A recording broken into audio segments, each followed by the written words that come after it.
Again, in spirit of full transparency, had 3 conversations. You know, we went to the Department of Ed about the school consolidation project. There's a form you fill out. They said, sure, that you can do that. We'll come check out the schools. You know, this was when we first started having this discussion. So we're like, okay, great. The DOE piece of it's not as challenging as perhaps it may be in some other states.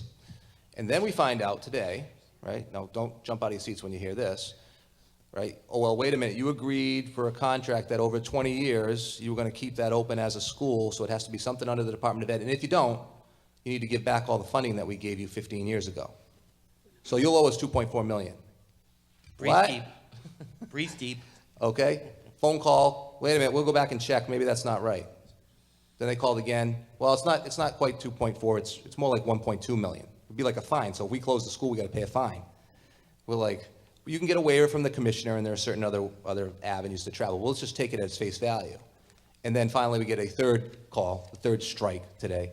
Oh, by the way, that was a law that wasn't in place, it doesn't apply to you, don't worry about it.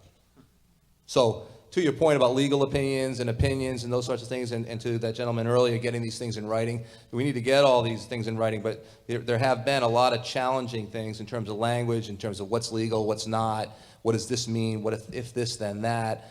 So we have some work to do between now and obviously the deliberative. We'll have our attorney here. You'll